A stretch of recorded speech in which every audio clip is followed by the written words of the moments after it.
Amen. Bon matin à tous. Quel privilège d'être ici ce matin. J'étais dans la louange tantôt, puis des moments qui arrivent des fois où je suis comme en train, je me mets à pleurer. Là.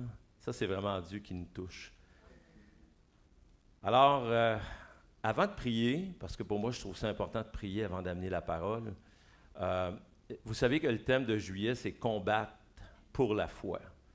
Et Pasteur Jean-Marie, dans le premier dimanche de juillet, a dit quelque chose que moi, j'ai bien noté. Souvent, la foi grandit graduellement. Et Pasteur Richard, la semaine passée, a parlé comment Dieu a touché Abraham pour l'appeler. Et moi, ça faisait plusieurs semaines que je priais, puis Dieu me dit, tu vas présenter la vie d'Abraham sur 100 ans en 40 minutes pour que les gens comprennent l'œuvre que j'ai accomplie dans mon serviteur Abraham. Et on va le faire par la parole. Parce que Romains 10, 17 dit, la foi vient de ce qu'on entend. Et ce qu'on entend vient de la parole de Christ. Et le titre de la prédication ce matin, c'est « D'Abraham à Abraham ». Alors, on va prier. Seigneur Jésus, merci pour ta parole. Merci parce qu'on n'est pas laissé à nos idées préconçues ou à nos opinions personnelles.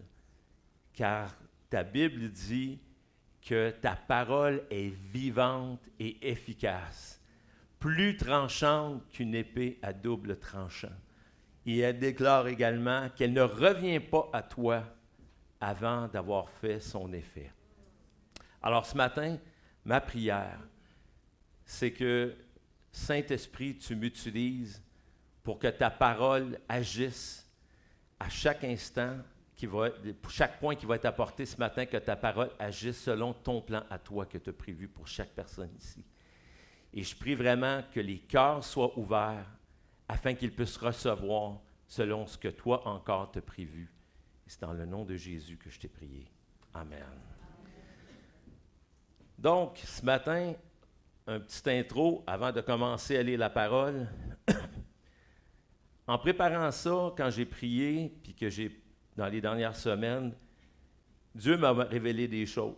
Il m'a dit souvent, quand il appelle quelqu'un, il va le faire de manière non conventionnelle dans l'époque où la personne se trouve. Vous savez qu'il a vécu 100 ans, Abraham, dans Canaan. Et si vous connaissez la parole de Dieu, vous êtes capable de déclarer que Canaan ressemble pas mal à la société contemporaine en termes de péché et de manière de vivre. Et aussi, Dieu m'a montré à travers la lecture de tous ces passages-là que ceux qui sont les héros de la foi comme Abraham sont des faillibles qui manquent de foi. Il m'a également révélé que Dieu a voulu transformer Abraham, qui veut dire Père élevé ou exalté, graduellement en Abraham, Père d'une multitude de nations. Et il m'est revenu un passage de 2 Corinthiens, chapitre 3, verset 18, qui dit « Nous tous qui, le visage découvert, contemplons comme dans un miroir la gloire de Dieu, nous sommes transformés en la même image de gloire en gloire, comme par le Seigneur l'Esprit. » Paul a déclaré ça naturellement des milliers d'années après Abraham, mais le modus vivendi de Dieu, il ne change pas, il est éternel. Il répète régulièrement ce qu'il a fait dans le passé.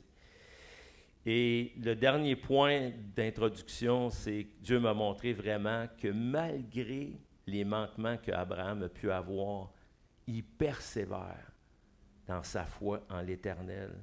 Et l'Éternel honore la foi de son serviteur. Alors, il y a 12 points. Notre voyage de 100 ans en 40 minutes commence avec le premier point, Dieu appelle Abraham. On va aller dans Genèse chapitre 12, les versets 1 à 3. L'Éternel dit à Abraham, « Va-t'en de ton pays, de ta patrie et de la maison de ton père, vers le pays que je te montrerai. Je ferai de toi une grande nation et je te bénirai. Je rendrai ton nom grand et tu seras une source de bénédiction. Je bénirai ceux qui te béniront, je maudirai celui qui te maudira. Toutes les familles de la terre seront bénies en toi. Quand j'ai commencé et j'ai lu ça, j'ai essayé de me positionner puis de comprendre où est Abraham. Abraham, premièrement, la Bible nous le dit, bien, Abraham, on va l'appeler Abraham parce que je donne son nom qui est devenu, mais en fait, à ce moment-là, il était Abram. Et sa famille était originaire de Ur en Chaldée, qui est à peu près dans le sud de l'Irak actuel. Et à ce moment-là, Dieu va appeler même son père Térak à quitter. On le voit dans Genèse chapitre 11, les versets 31 et 32, si on veut les mettre. Térak prit Abraham, son fils, et Lot, fils d'Aran, fils de son fils, et Saraï, sa belle-fille, femme d'Abraham, son fils. Ils sortirent ensemble d'Ur en Chaldée pour aller au pays de Canaan. Ils vinrent jusqu'à Charan et ils y habitèrent. Le verset suivant dit « Les jours de Térak furent de 250 ans, et Térak mourut à Charan. » Mais si vous regardez une carte, là, je regardais ça, j'essayais de comprendre. Canaan était comme plus à gauche, mais là, ils s'en vont au nord. Puis ils s'en vont à Aran ou Charan, comme vous voulez, qui est au sud de la Turquie. Là, je me suis dit, c'est pas, il me semble que c'est pas dans la bonne direction. Mais avec Dieu, là, on ne connaît pas tous les détails, mais on sait que c'est parfait. Puis, à ce moment-là, quand le père d'Abraham, Abraham meurt, Abraham a 75 ans. Et je me suis dit, 75 ans. Ça nous montre en partant que l'âge pour Dieu n'a pas d'importance. Il a parlé à Jérémie qui était enfant. Il utilise mon frère, Papa Cornero, qui est ici, qui a 92 ans et demi. Il est évangéliste au bout de son stationnement, Papa Cornero. Non, c'est sérieux, je ne ris pas, là, c'est pas drôle, c'est vraiment sérieux. Mon frère, Papa Cornero, est un évangéliste au bout de son stationnement. Parce que je trouve ça important parce que des fois, on juge sur les âges, mais pour Dieu, ça n'a aucune importance. Parce que il y a, tu sais, puis Papa Cornero a acheté cette maison-là il y a plusieurs années, j'ai pensé à ça dernièrement. Il ne savait pas que le Québec allait engager un paquet d'immigrants hispanophones qui viennent de l'Amérique centrale, du Mexique et de l'Amérique du Sud, qui allaient s'installer à Saint-Antoine et qui allaient travailler notamment dans la grosse usine de serre de tomates à Sainte-Sophie et qui doivent passer devant chez eux matin et soir.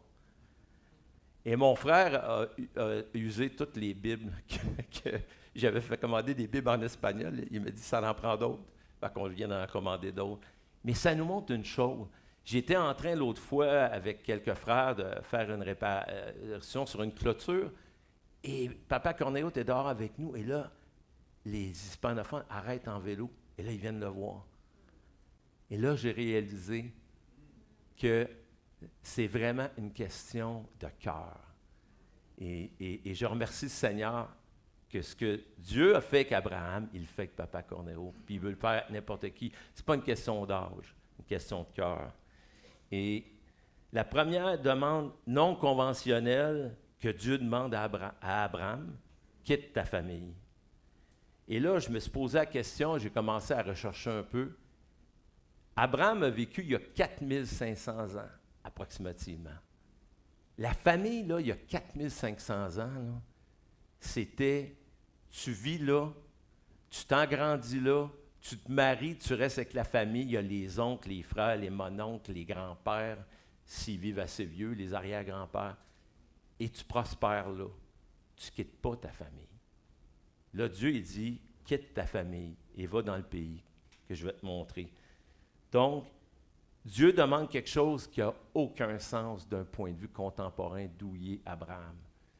Donc, il faut comprendre que des fois, Dieu nous demande ce genre de choses-là. Il faut valider, puis tu sais, la Bible nous le dit que c'est aux fruits qu'on reconnaît. Donc, Dieu va demander ça à Abraham, mais il y a le fait de l'enlever de sa famille. Ce que j'ai compris en préparant la prédication, c'est qu'il le met à part. Quand on veut sanctifier, on dit on est mis à part. Dieu a besoin, pour accomplir ce qu'il veut faire avec lui, il ne peut pas être avec sa famille. Et vous allez remarquer une chose, j'ai remarqué qu'il a attendu que son père meure. Parce que la Bible nous le dit, il est mort, puis après il est parti, puis après il l'a appelé.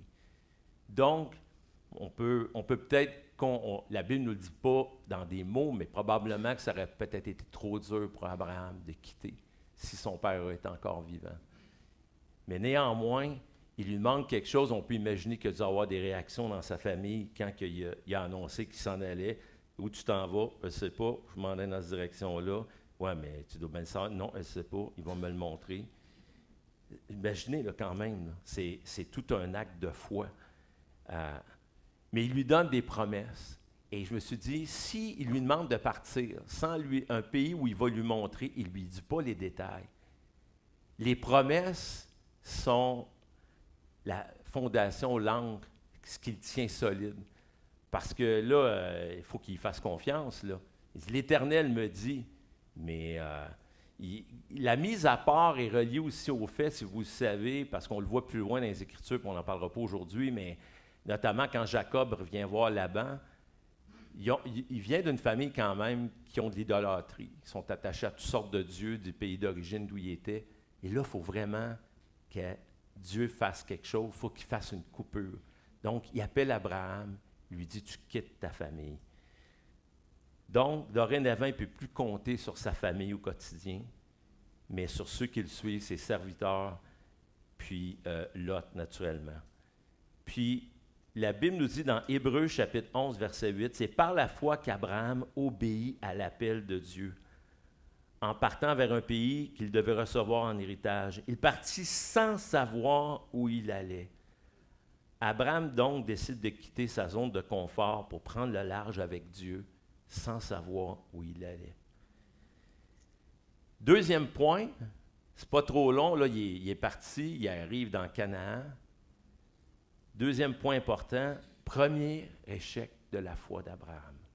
On va aller dans Genèse, chapitre 12, versets 10 à 19. Il y eut une famine dans le pays, et Abraham descendit en Égypte pour y séjourner, car la famine était grande dans le pays. Et lorsqu'il fut prêt d'entrer en Égypte, il dit à Saraï, sa femme, « Écoute, je sais comme tu es une belle femme, et voici ce qui arrivera lorsque les Égyptiens te verront. Ils diront, c'est sa femme. Ils me tueront et te laisseront vivre. Dis donc que tu es ma sœur, afin qu'il m'arrive du bien à cause de toi, et qu'on me laisse la vie par égard pour toi. » Et comme Abraham arrivait en Égypte, les Égyptiens virent que sa femme était fort belle. Et les grands de Pharaon, l'ayant vue, la vantèrent à Pharaon. Et cette femme fut prise et amenée dans la maison de Pharaon. Et il fit du bien à Abraham à cause d'elle. Il eut des moutons, des bœufs, des ânes, des serviteurs, des servantes, des ânesses et des chameaux. Et l'Éternel frappa Pharaon de grandes calamités, ainsi que sa maison, à cause de Saraï, femme d'Abraham. Et Pharaon appela Abraham et lui dit, « Qu'est-ce que tu m'as fait? Pourquoi ne m'as-tu pas déclaré qu'elle était ta femme? Pourquoi as-tu dit, c'est ma sœur, de sorte que je l'ai prise pour femme? Maintenant, voilà ta femme, prends-la et va-t'en. » C'est pas dit nommément que c'est une désobéissance, mais c'est clair qu'il n'y a rien qui nous indique que Dieu a dit, « Quitte là et va en Égypte. » Donc, de ce point de vue-là, quand on fait quelque chose que Dieu ne nous a pas demandé, clairement, c'est une désobéissance, et là, les conséquences auraient pu être funestes, n'eût été l'intervention du Seigneur. Et c'est là qu'on voit que même quand on rate la cible, puis qu'on manque, puis qu'on pêche, si on appartient à Dieu, Dieu va nous aider à récupérer la situation, parce qu'il est fidèle. Parce que lui, il voit tout le plan. Abraham ne voit pas tout le plan qui s'en vient, mais lui, Dieu, il le voit.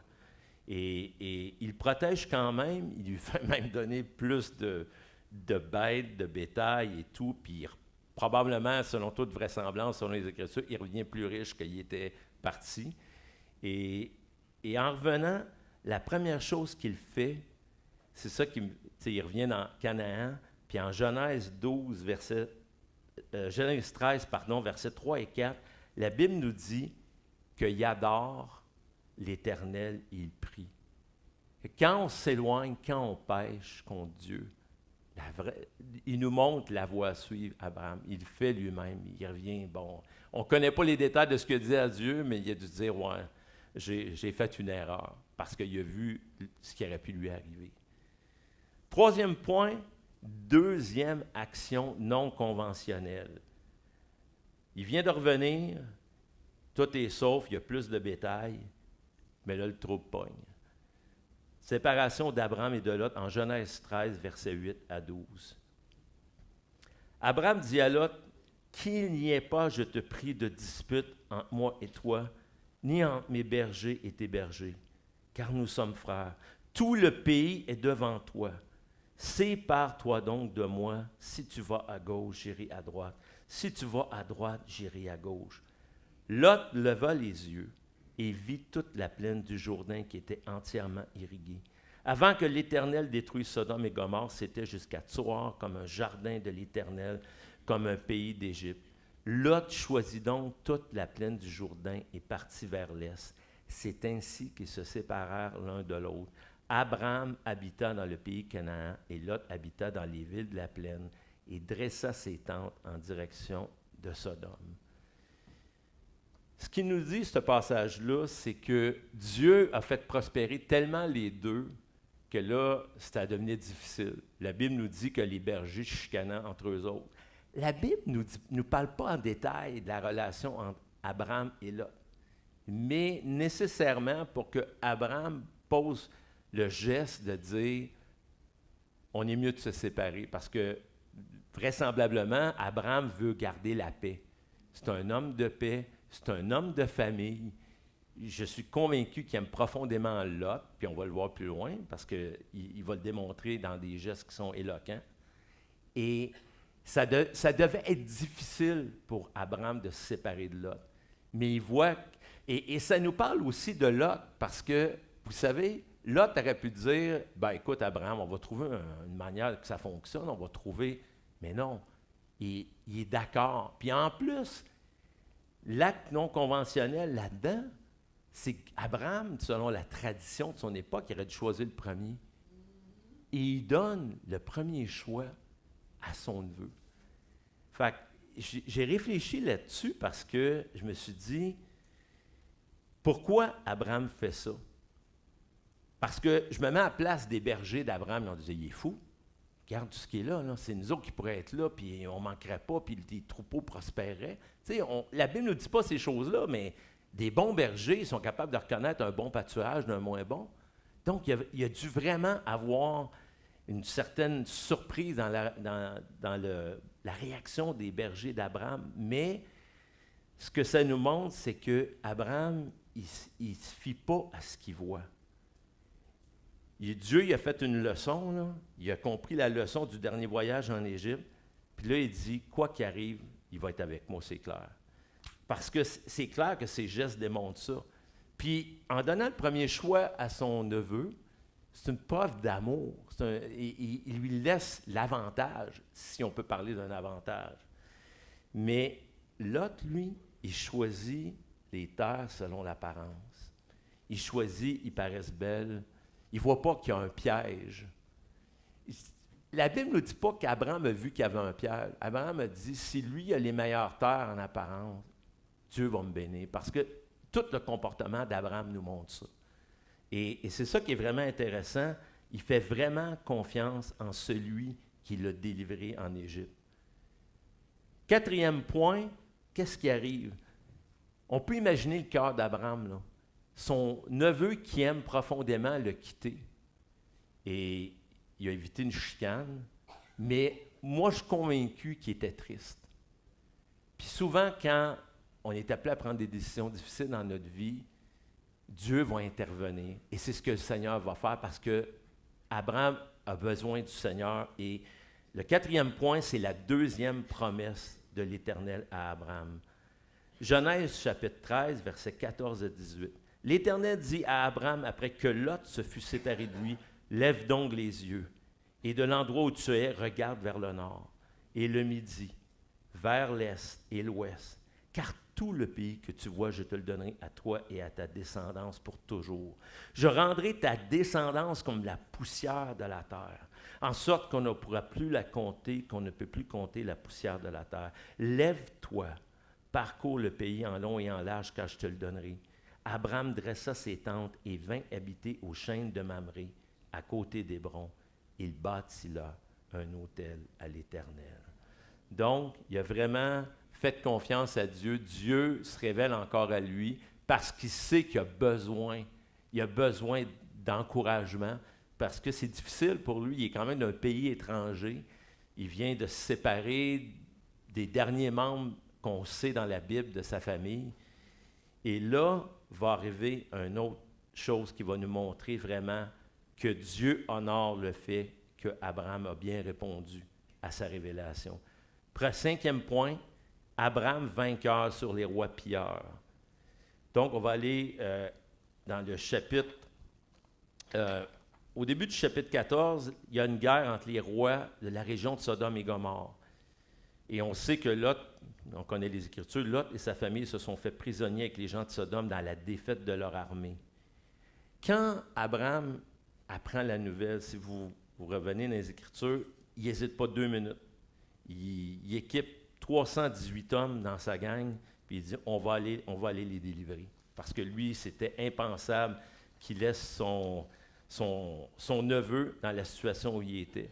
Donc ça me montre une chose, c'est que quand on appartient au Seigneur, malgré la difficulté, malgré la coupure qu'il y a eu, on voit le cœur d'Abraham. Il aime son neveu. Et il n'y a aucune rancune envers lui. Et il ne laissera pas entre les mains de ceux qui l'ont enlevé. Donc, on sait l'histoire. Dieu accorde la victoire à Abraham. Mais ce qui est intéressant, c'est ce qui suit. Donc, en Genèse, chapitre 14, versets 17 à 24. « Et comme Abraham revenait après avoir battu Kédar, Laomer et les rois qui étaient avec lui, le roi de Sodome alla au-devant de lui dans la vallée de Savé. » C'est la vallée du roi. « Et Melchisédek, roi de Salem, apporta du pain et du vin. Il était sacrificateur du Dieu Très-Haut. Il bénit Abraham et il dit, « Béni soit Abraham par le Dieu Très-Haut qui a fondé les cieux et la terre. Et béni soit le Dieu Très-Haut qui a livré tes ennemis entre tes mains. » Et Abraham lui donna la dîme de tout. Et le roi de Sodome dit à Abraham, « Donne-moi les personnes et prends tous les biens pour toi. » Abraham répondit au roi de Sodome, « J'ai levé ma main vers l'Éternel et le Dieu Très-Haut qui a fondé les cieux et la terre. Si un fil d'une courroie de soulier, je prends quoi que ce soit qui t'appartient, si tu ne diras pas, j'ai enrichi Abraham. Je ne veux rien si ce n'est qu'on mangeait les jeunes gens et la part des hommes qui sont venus avec moi, Aner, Escol et Amri. Eux prendront leur part. » Il y a beaucoup de choses, moi, qui m'ont marqué quand j'ai vu comment Abraham avançait là, dans la situation.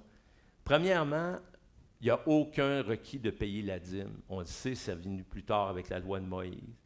Mais là, il y a un geste clair que les paroles de Melchisédek, Abraham les reconnaît comme vraies. Il les reconnaît, puis il reconnaît que la victoire, il la doit à Dieu, il la doit à l'Éternel. Mais ce n'est pas suffisant, il va donner 10% de ce qu'il a. Parce que Dieu, quand on croit à sa parole, il faut qu'il y ait des actions qui suivent. C'est important.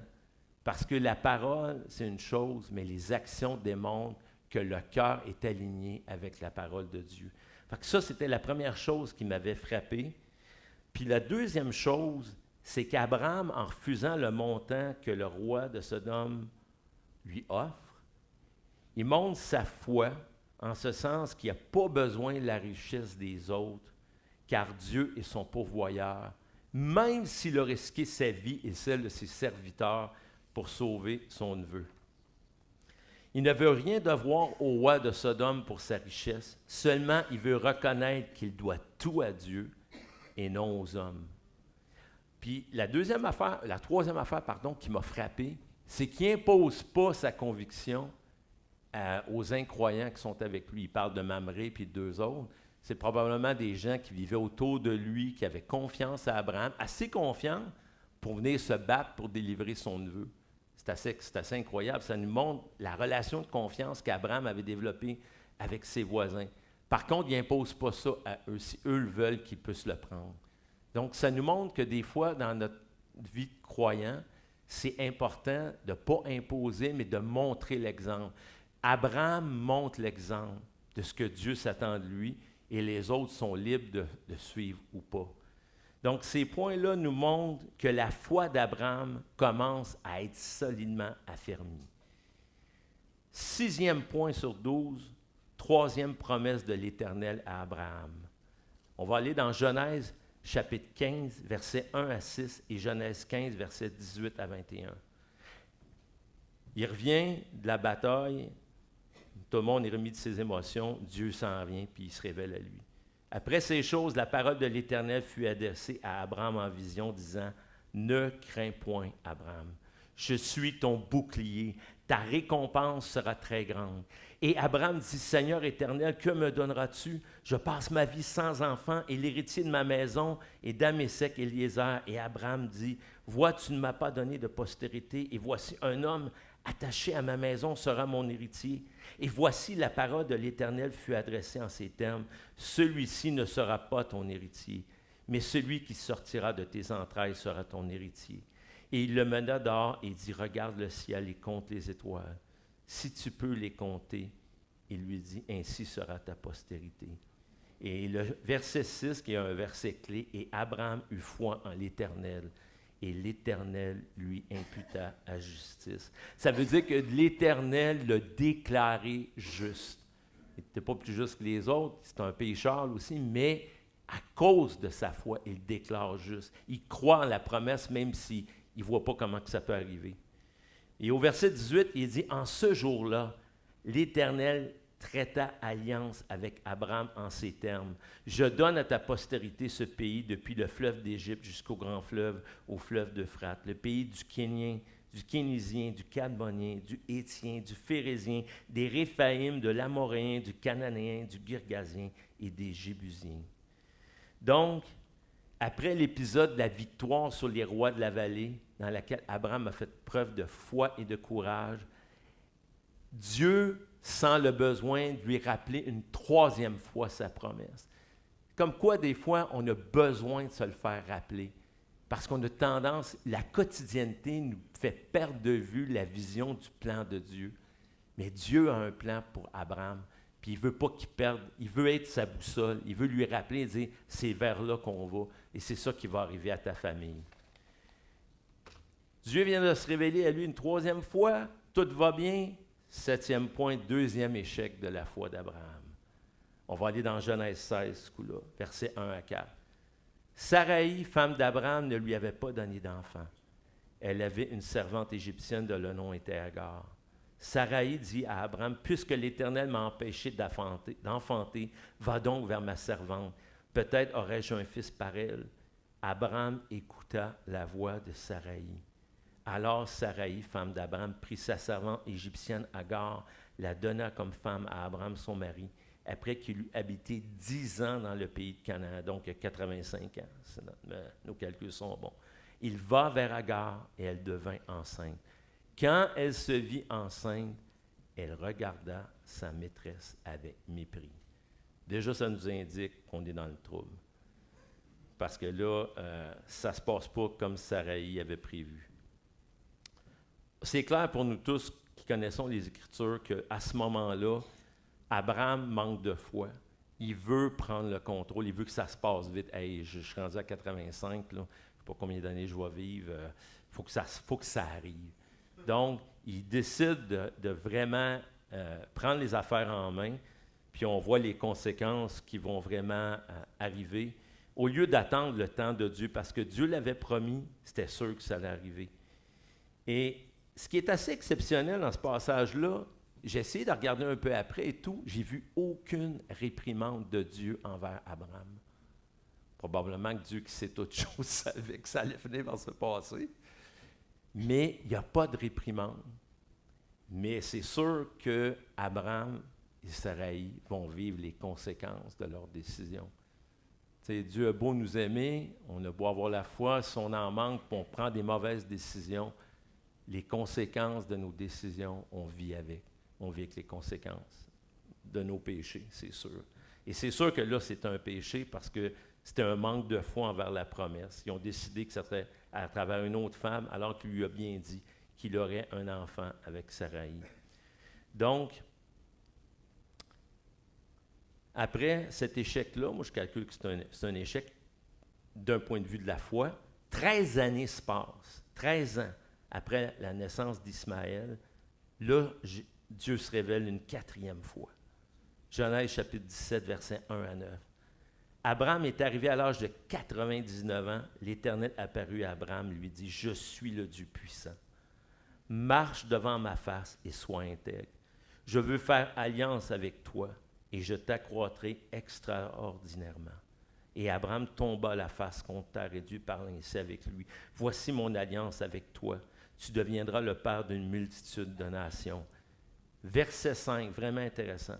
« Et on ne te nommera plus Abraham, mais ton nom sera Abraham, car je t'ai fait le père d'une multitude de nations. Je te ferai croître extraordinairement. Je ferai de toi des nations, des rois sortiront de toi. Je ferai de mon alliance avec toi et tes descendants d'âge en âge une alliance perpétuelle. Peut-être pour être ton Dieu et le Dieu de tes descendants. Et je donnerai à tes descendants le pays où tu séjournes comme étranger, tout le pays de Canaan, pour le posséder à perpétuité. Je serai leur Dieu. Et Dieu dit à Abraham, et toi tu garderas mon alliance, toi et tes descendants d'âge en âge. Donc là, il est rendu à un point, c'est la quatrième fois qu'il se révèle à lui. Il n'a pas reproché d'avoir manqué de foi, d'avoir pris en main les affaires. Il garde son amour envers Abraham pareil. Mais là, il dit, on passe à une autre étape. Tu deviens le père d'une multitude de nations. Donc, il met au défi sa foi en changeant son nom. Puis là, il institue la circoncision, qui est, comme on le sait aujourd'hui, l'ombre des choses à venir, le signe charnel de l'alliance. Et dans Genèse 17, versets 15 à 21, il dit, Dieu dit à Abraham, tu donneras plus à Saraï, ta femme, le nom de Saraï, mais son nom sera Sarah. Je la bénirai et je te donnerai d'elle un fils. Je la bénirai, elle deviendra des nations. Des rois de peuples sortiront d'elle. Abraham, là, ça c'est un bout que je trouve vraiment bon. Abraham tomba sur la face, il rit. Il dit en son cœur, naîtra-t-il un fils à un homme de 100 ans? Et Sarah, âgée de 90 ans, enfanterait-elle? Et Abraham dit à Dieu, « Oh, qu'Ismaël vive devant ta face. » Là, je me suis dit, il vient d'y dire que lui, il va avoir un enfant avec Sarah. Puis là, il veut que Dieu soit favorable à son fils qu'il vient déjà d'avoir, avec sa servante, contre la volonté de Dieu. Et ce que j'aime, c'est que Dieu, sa première réponse, il ne répond pas à son point qu'il vient de dire. Au verset 19, il dit, Dieu dit certainement.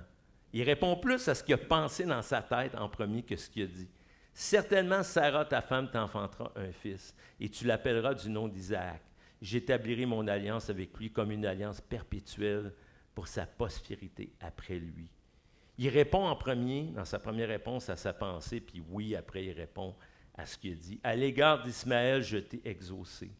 Voici, je te le bénirai, je le rendrai fécond, je le multiplierai à l'infini, il engendrera 12 princes, et je ferai de lui une grande nation.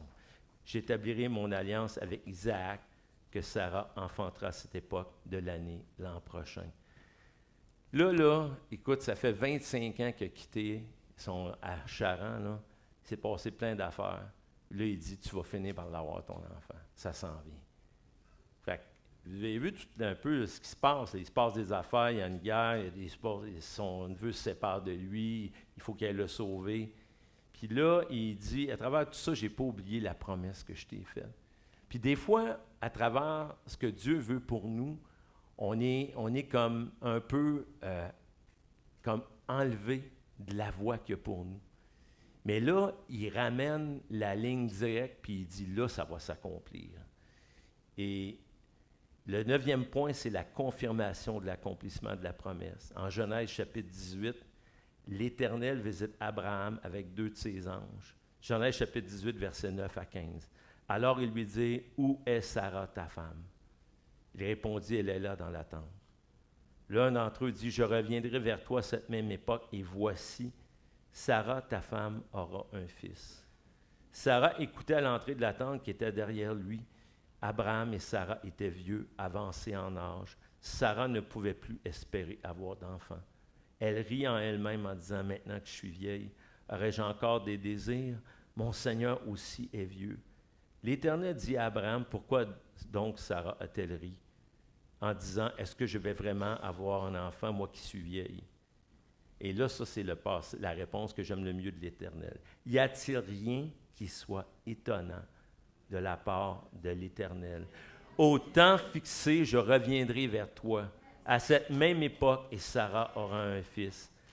Sarah mentit en disant, je n'ai pas ri car elle eut peur, mais il dit, au contraire, tu as ri. Non, mais on voit un peu toute la ligne chronologique de ce qu'ils vivent, puis là, tu te dis, il a beau être appelé un héros de la foi, dans ce qu'il vit Abraham, c'est dur à croire que ça va arriver. Mais là, Dieu ne tient pas compte de ses manques de foi. Il dit, je l'ai déclaré, j'ai dit que ça allait arriver, et ça va se passer. Et moi, ce que ça me parle, c'est que si Dieu a une parole sur nos vies, peu importe ce que l'ennemi va essayer de faire, peu importe ce que les gens vont dire autour de vous, si lui a décidé que ça allait arriver, ça va se produire. Ce que vous ne savez pas, c'est que la foi qui doit être placée, c'est le plus dur, c'est de dire comment il va l'accomplir. C'est sûr que s'il l'a déclaré, il va l'accomplir, mais comment? Puis nous, on veut comprendre toute l'histoire d'avance pour pas que ça nous surprenne. Bien, c'est ça, la foi, c'est, je ne sais pas comment que ça va se faire, mais je sais qu'il va l'accomplir. Fait après ça, au même moment qu'il est là, Dieu il dit, on ne fera pas les choses à moitié. Il dit, j'ai une job à faire à Sodome et Gomorrhe, fait que j'ai confiance à Abraham, je vais lui parler. Donc, dans Genèse chapitre 18, les versets 16 à 23, il dit, ces hommes se levèrent pour partir et regardèrent du côté de Sodome. Abraham alla avec eux pour les accompagner. Alors l'Éternel dit, cacherai-je à Abraham ce que je vais faire? Tu sais, ça nous montre là, que s'il va lui dire une chose comme ça, parce que c'est quand même quelque chose de significatif, détruire toute une région avec plusieurs villes, c'est que Dieu avait de la considération pour Abraham, parce qu'Abraham avait une relation avec lui, parce qu'Abraham régulièrement faisait des sacrifices, il priait, il l'adorait. C'est pour ça que quand on a le privilège de réellement prendre du temps avec lui dans la prière, Dieu ne nous abandonne jamais. Puis quand c'est le temps de quelque chose d'important, il va nous le révéler. Il dit, Abraham deviendra certainement une nation grande et puissante, en lui seront bénies toutes les nations, car je l'ai choisi afin qu'il ordonne à ses fils et à sa maison, après lui, de garder la voie de l'Éternel en pratiquant la droiture et la justice, ainsi que l'Éternel accomplisse en faveur d'Abraham les promesses qu'il lui a faites. Et l'Éternel dit, le cri contre Sodome et Gomorrhe s'est accru et leur péché est énorme. C'est pourquoi je vais descendre et je verrai s'ils ont agi entièrement selon le bruit qui est venu jusqu'à moi. Si ce n'est pas, je le saurai. Les hommes s'éloignèrent, allèrent vers Sodome, mais Abraham se tint encore en présence de l'Éternel. Abraham s'approcha et dit, feras-tu aussi périr le juste avec le méchant? On va arrêter ça là. On connaît l'histoire. Il a commencé avec, si ma mémoire est bonne, 50 justes jusqu'à 10, il a baissé. Mais c'est comme si Abraham questionnait Dieu ou testait Dieu, alors que quand j'ai réfléchi après, je me suis dit, dans le fond, Dieu a testé le cœur d'Abraham là-dedans.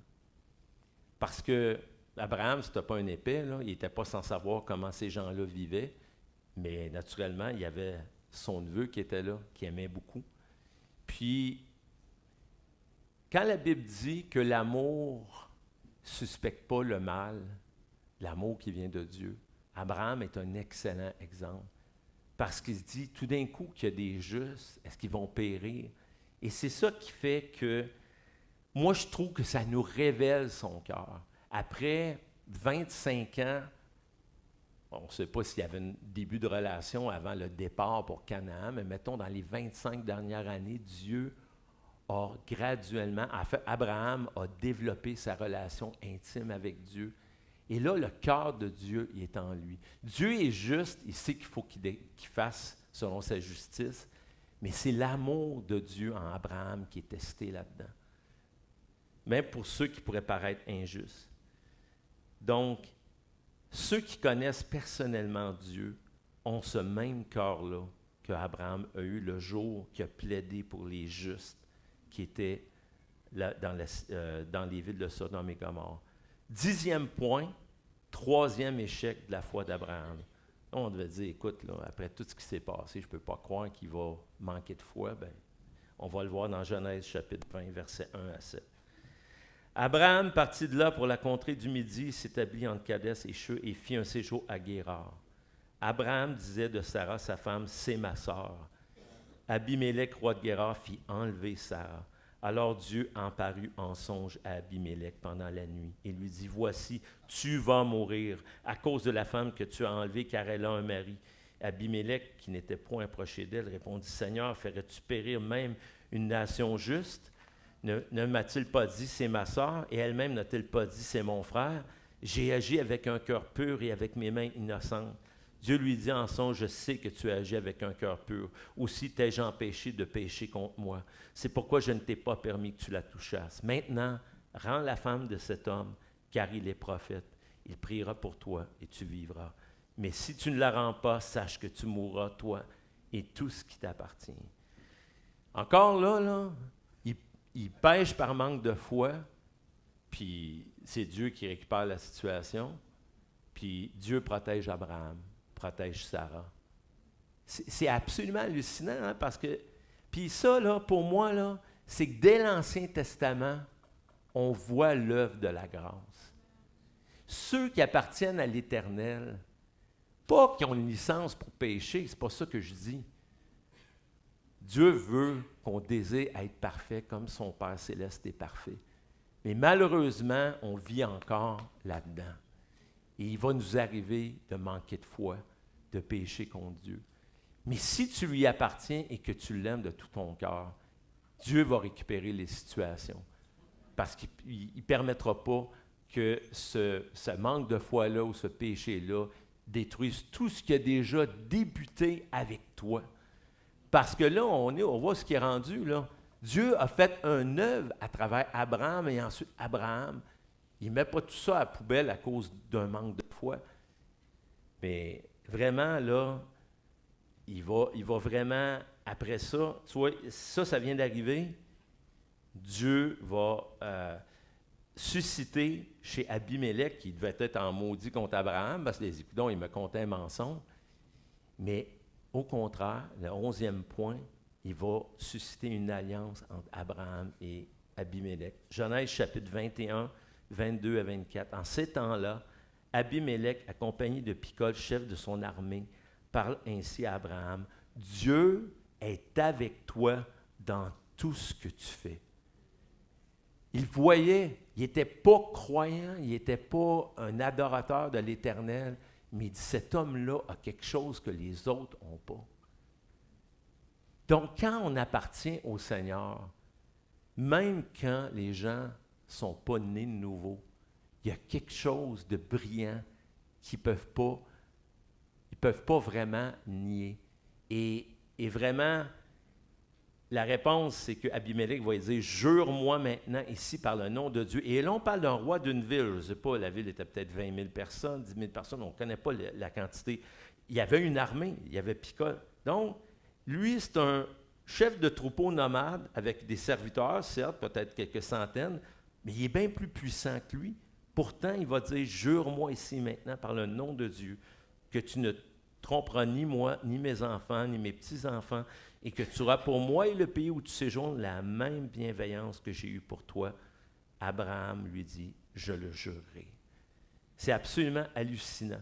Et là, m'est venu tout de suite un passage dans le livre des Proverbes, chapitre 16, verset 7, qui dit, « Quand l'Éternel approuve les voies d'un homme, il dispose favorablement à son égard ses ennemis. » Pas nécessairement que Abimélec était ennemi de Abraham là-dedans, mais c'était certainement pas un adorateur de Dieu, mais il a affermi, Dieu a permis que Abraham, sa famille, ses serviteurs, les troupeaux soient préservés pour que le plan qu'il lui a annoncé puisse s'accomplir.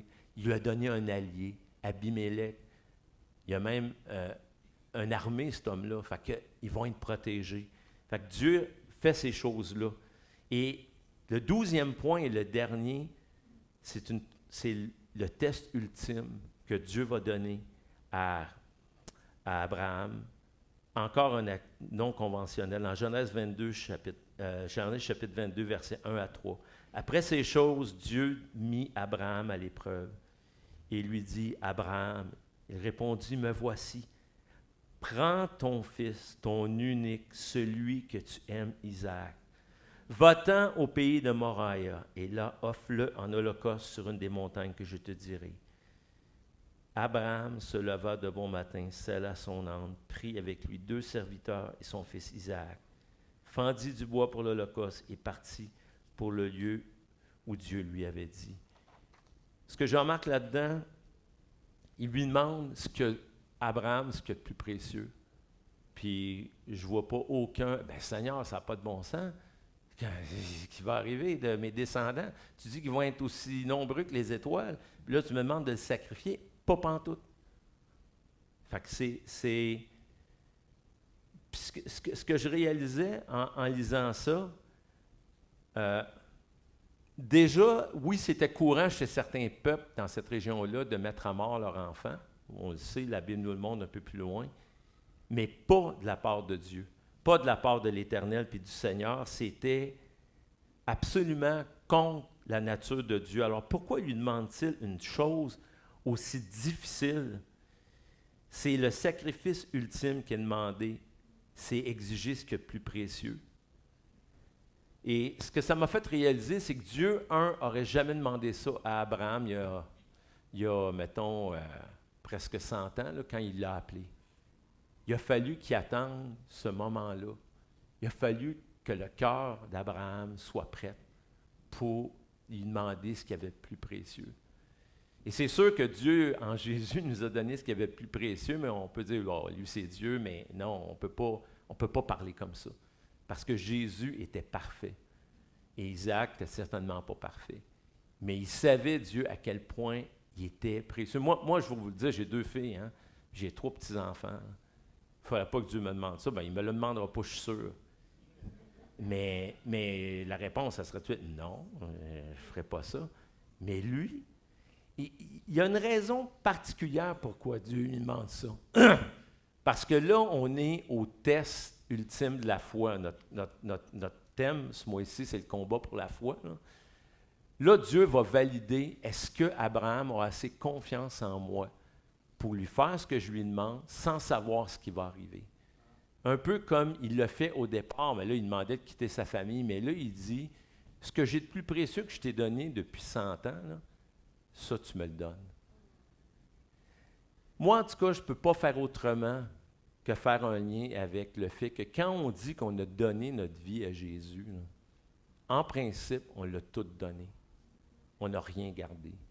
On sait que, humainement parlant, ce n'est pas tout à fait vrai parce que ça prend une vie entière jusqu'à notre mort pour tout donner à Jésus, parce qu'on est encore terrestre, malheureusement, dans une partie de nous. Mais c'est un test que son fils, qui est quand même un humain, qui c'est charnel, mais c'est quand même le fils de la promesse, il lui demande de lui donner. Et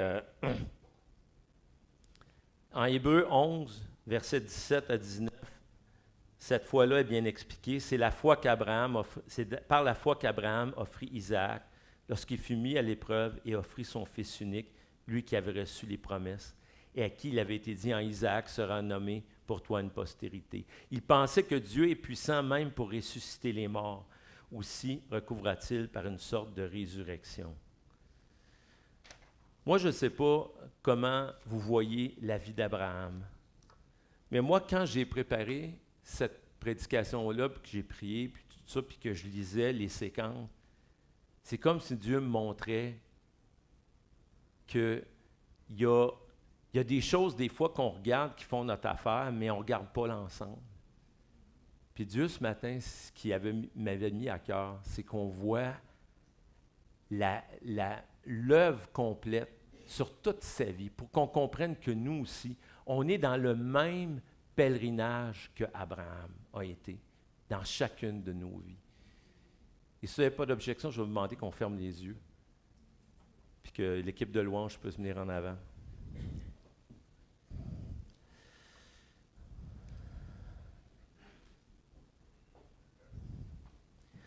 Je ne sais pas où est votre vie présentement, mais moi, je connais bien la mienne.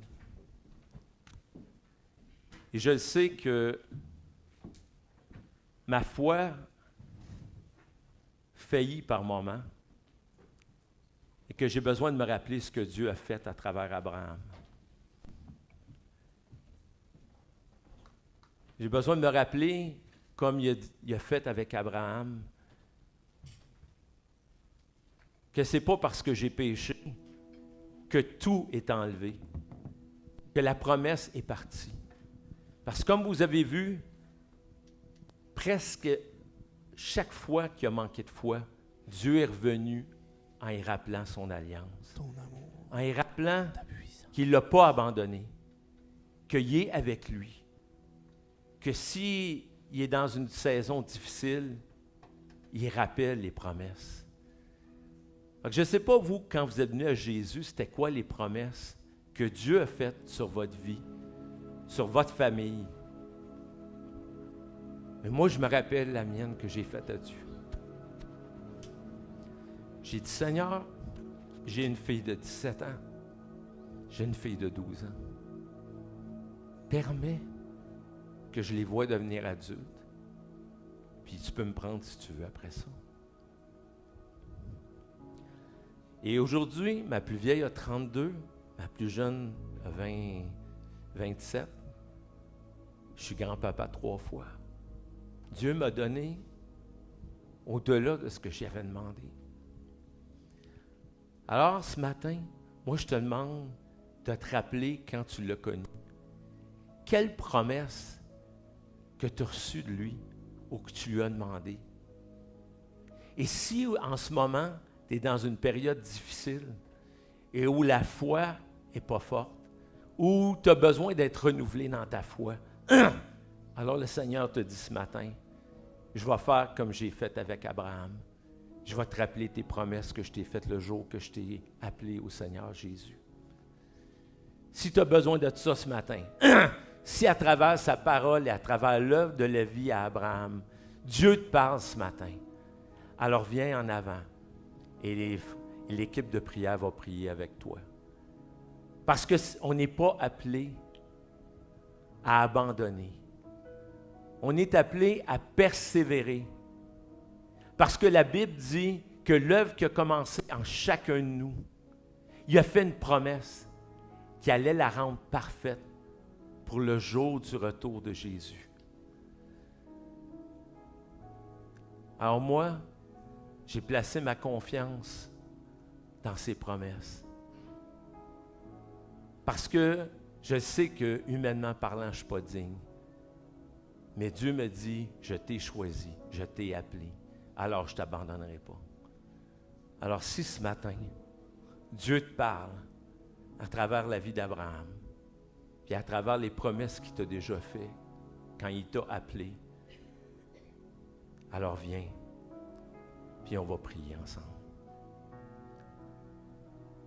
Que Dieu glorifie son nom à travers chacune de vos vies. Puis n'ayez pas peur, ne soyez pas tristes à cause d'avoir péché, parce que tous ont péché, sont privés de la gloire de Dieu. Mais s'il t'a appelé, il va te délivrer. Il a fait une promesse, il ne reviendra pas sur sa promesse. Alors ceux qui ont besoin de prière, venez en avant, on va prier ensemble.